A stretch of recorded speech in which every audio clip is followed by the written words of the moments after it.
हमारे साथ डॉक्टर मौजूद हैं, थेरेपिस्ट हैं, सीनियर सना रुत। सबसे तो पहले बहुत शुक्रिया, आप हमारे मतलब प्रोग्राम में आई और आपने टाइम दिया। सना, मैं ये जानना चाहूँगी कि कैसे पता चलेगा कि हमारा बच्चा जो है वो स्पीच डिले है या हमारा बच्चा कम बोल रहा है? वो कौन सा स्टेज है, वो कौन सी एज है जब हमें पता चलेगा? यानी मयार बता दें कि बच्चा जो है वो पैदा होने के कितने अरसे बाद बोलने की सलाहियत रखता है पहला लफ्ज, तो हम उसको गेज कर सकें। सुनने वाले देखने वाले वो कहें हाँ यार हमारे बच्चे ने इस उम्र में नहीं बोला, तो तशवीश की बात है। इसका एक नॉर्मल सा क्राइटेरिया होता है, माइलस्टोन्स होते हैं। जैसे आपने देखा होगा कि हम जब हिस्ट्री लेते हैं तो पहले पूछते हैं बच्चे ने सर कब उठाया था, उसकी गर्दन का होल्ड कब आया था, और ये उठ के बैठा कब था, ये चला कब, इसने क्रॉल कब किया। ये जो चार चीजें आपने बताई हैं, इनकी एज बता दीजिएगा साथ साथ। जैसे 3 मंथ तक बच्चे का जो है वो हेड का बैलेंस आना चाहिए। 6 मंथ तक जो है बच्चा थोड़ा सा उठ के बैठना शुरू करता है। 8 मंथ तक, 7 मंथ तक बच्चा क्रॉल करता है।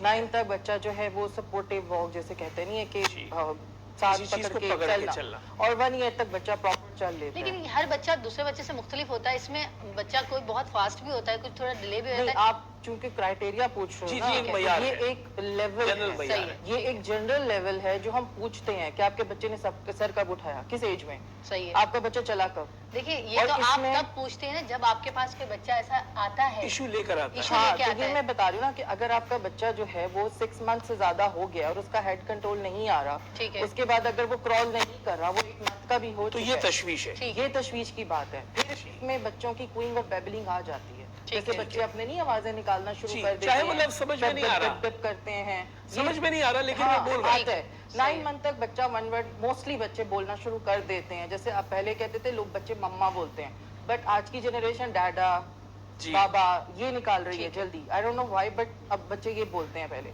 तो अगर आपका बच्चा 1 ईयर का भी हो चुका है लेकिन वो ये नहीं बोल रहा, तो डेफिनेटली आपके लिए अलार्मिंग साइन है। और अगर आप 1 ईयर के बाद अगर आप कह रहे हो, जैसे एक कॉमन फैक्टर होता है कि भाई ये तो फैमिली हिस्ट्री है, इसका चाचा भी देर से बोला, इसकी जो है वो अपने आप की तसल्ली है, अपने आप को तसल्ली दे रहे होते हैं, करते हैं, but they are not comparing one thing कि उस टाइम पे ना मीडिया नहीं था, मोबाइल नहीं थे, उस वक्त सोशल गैदरिंग ज्यादा थी।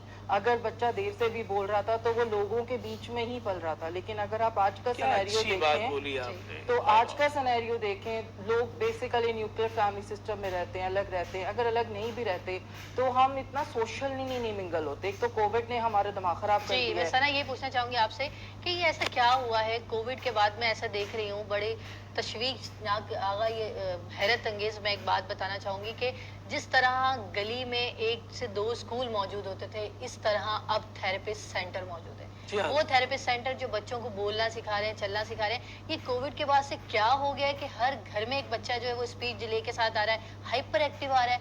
तो ये क्या है स्क्रीन कोविड के साथ? ये स्टेप बाय स्टेप मैं आपको बताती हूँ। कोविड के दिनों में हमने सबसे पहले एक चीज छोड़ी थी, सोशल गैदरिंग, सबसे पहले। दूसरा, हम हुए थे घर में बाहर, ठीक है, मुझे अफेक्ट नहीं करा फिजिकली, आपको नहीं करा, मेंटली हम सब डिस्टर्ब थे जी। क्यों? क्योंकि हम वैसा निकल नहीं रहे थे, हम सब एग्जॉस्ट थे। अब उस दौरान में क्या हुआ, मदर्स ने अपने बच्चों को बहुत ज्यादा स्क्रीन टाइम देना शुरू कर दिया। भाई क्या करूं, कितनी बातें करूं मैं बच्चे के साथ। हम सब फ्रस्ट्रेटेड थे। सबने एक छोटा रास्ता निकाला, बच्चों को मोबाइल पे, गैजेट्स पे लगाना शुरू किया। फिर एक जो मदर्स के अंदर एक चीज है ना, वो मीठा खा रहा है तो इसको भी दे दो। हम खाने पे नहीं ध्यान देते बच्चों के। अब बड़ी आपने अलग बात बताई कि बच्चों को मीठा क्यों मना है? इसलिए क्योंकि बच्चे जब मीठा खाते हैं तो वो हाइपर एक्टिव होते हैं। आपने मुझसे पूछा ना कि अब बहुत ज्यादा बच्चे स्पीच डिलेड हो रहे हैं, ये उसके कॉजेज हैं। अच्छा, क्योंकि हम सोशल नहीं हो रहे उतना, हम इतना मिंगल नहीं हो रहे, हमने बातचीत कम कर दी आपस में। हम में से ज्यादातर लोग अगर डिनर पे भी जाते हैं, 90% लोग मोबाइल में लगे होते हैं। ये नॉर्मल है, लेकिन हमें अफेक्ट नहीं कर रही वो चीज, क्योंकि हम बोल रहे हैं ना। वो जो बच्चा दुनिया में आया है वो आपसे क्या एक्सपेक्ट, उसका तो इनिशियल स्टेज है। एग्जैक्टली, वो अपनी नीड्स के लिए आपसे एक कम्युनिकेशन चाह रहा है ना, वो हम उसको नहीं दे रहे। तो जो बच्चे हाइपर एक्टिव हो रहे हैं और जो ये सारे स्पीच के डिसऑर्डर आ रहे हैं, ये सब आपस में इंटरलिंक है। उसी की वजह से ये हो रहा है। यूँ कहते हैं ना, कड़ी से कड़ी मिल रही है और मसले बन रहे हैं। अच्छा सना, यहाँ पे मैं बताना चाहूंगी कि हमारी मदर्स तो बहुत अवेयरनेस रखती हैं और माशाल्लाह पढ़ी लिखी भी हैं और उनको बहुत नॉलेज आ गई जब से सोशल मीडिया में। वैसे भी मदर्स को पता है कि अपने बच्चे को कैसे पालना है, माँ ही बेहतर जानती है। माँ कहीं ना कहीं कर रही होती है कंट्रोल, सही है, वो जितना कर सकती है उसको मीठे से भी चाहे रोकती उसको है। कम अवेयरनेस है या ज्यादा है, हाँ, लेकिन बिल्कुल उसको ऐसे भी ही। अवेयरनेस की जरूरत है। सही Still सही है, जरूरत है, सबको लेकिन नहीं वो अपने पता। बच्चे की क्या? कंफर्टेबल देखती है कि कहाँ है तो वो उसको मैनेज करे। लेकिन उसी घर में जो नानी है, जो दादी है, जो फुफ्फो है, जो चाचू है, वो कहते हैं कुछ नहीं होता, दे दो मोबाइल, कुछ नहीं होता, दे दो मीठा। उनके लिए क्या कहेंगे आप? उनके लिए डिनायल कुछ डिनायल फेस, इसलिए जी। क्योंकि उन्होंने वो चीजें नहीं की ना फेस, उन्हें वो चीजें अफेक्ट नहीं की, तो जी just consider the same thing कि बच्चे को भी अफेक्ट नहीं होगा। अच्छा, 90% लोगों को ऐसा लगता है कि अगर हम बच्चे का मीठा रोकेंगे तो हम जुल्म कर रहे हैं। ये मदर्स का या दूसरे जो सराउंडिंग के लोग होते हैं उनका आप होता सिर्फ है। चीनी का, चॉकलेट्स का मना करिए, जो फ्रूट्स नहीं। वगैरह। नहीं, सबका। अच्छा। इसलिए क्योंकि आपको एक छोटी सी एग्जांपल देती हूँ जो मेरी कॉमन प्रैक्टिस में है इतने सालों में। मुझे अक्सर मदर्स आके कहती हैं हमें घर वालों ने कहा है नेचुरल शुगर कुछ नहीं करती।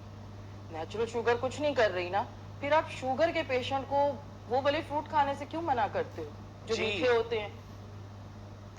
बिल्कुल Doesn't make सही। sense ना? हाँ हाँ हाँ, ऐसा आप ही दे सही दो उनको एग्जाम्पल भी। है। तो यहाँ पे फिर मेरी ना बहुत सारी मदर्स के साथ ना ऑनेस्टली फिर बहस हो जाती है। इसके एक सॉफ्टवेयर से मैं आपको एग्जांपल देती हूँ। एक बच्चा मेरे पास थेरेपी सेंटर में आता था, वो बच्चा बहुत अच्छा बोलता था, लेकिन क्या था वो फंक्शनल नहीं कर रहा था। ठीक है। ठीक है। लैंग्वेज थी उसके पास। जी। वो बच्चा 1 मिनट में चेयर पे कुछ 36 पोजीशनें बदल रहा था। मैं इसकी मम्मा को बार बार पूछ रही थी आप इसको मीठा देती हो, आप इसको मीठा देती हो? उसने कहा नहीं देती। तंग आके उसने मुझे बताया ये फ्रूट्स बहुत खाता है। सॉरी। मैंने तो कहा फिर वही अच्छा, बात आ गई। वही बात आ गई। मैंने कहा अच्छा मुझ पे एक ट्रस्ट करो, मुझे पहले पूरा बताओ कितना खाता है। वो एप्पल भी खाता है, वो बनाना भी खाता है, वो चीकू भी खाता है, वो स्ट्रॉबेरीज भी खाता है, वो मतलब बहुत सारे फ्रूट जो सीजनल अवेलेबल है वो सब खाता है। मैंने कहा आप मेरे पे ट्रस्ट करो, आप ये सारे फ्रूट रोक दो, एक बनाना दो अच्छा बस। सना, ये आप उन बच्चों की बात करी जिनके अंदर इस तरह की कुछ प्रॉब्लम्स हैं, वो हाइपर एक्टिव है या हाइपर स्पीड एक्टिव डिले का है, बता रही उनका कह रही है, उन्हीं सब का बच्चों कह के लिए रही नहीं नहीं, कह रही। सब बच्चों का ठीक नहीं। है। Obviously क्योंकि इसको हम bracket- टॉपिक ठीक है। किस पे बात करें, स्पीच डिले ठीक है। और ये हाइपर एक्टिव, मैं उसको कनेक्ट कर रही ठीक हूँ। है। तो उस मदर ने मेरी बात मानी और आप यकीन करें उसका 2 डेज के बाद सेशन था, वो आया, वो बच्चा चेयर से नहीं हिला। मैंने कहा बताओ क्या सिटिंग किया? टॉलरेंस आ गई। आ गई। उसने बोला मैंने इसका 2 दिन फ्रूट रोका है, मैंने इसको केले के अलावा एक दिया, उसके बाद और फ्रूट नहीं दिया। अगर उसने एक एप्पल खाया मैंने उसके अलावा और उसको फ्रूट नहीं दिया, क्योंकि हम बच्चे की एनर्जी निकलवाते नहीं है। सना, हमारा मकसद ही अवेयरनेस है, हम लोगों को जी। अवेयरनेस दे रहे हैं। बहुत सारे लोग ऐसे हैं जो आपके इस शो से पता नहीं कितना कुछ सीख जाएंगे, उनका भला हो जाएगा और हमें भी बहुत इन्फॉर्मेशन मिल रही है। अच्छा, मैं ये पूछना चाह रही थी कि हमें तो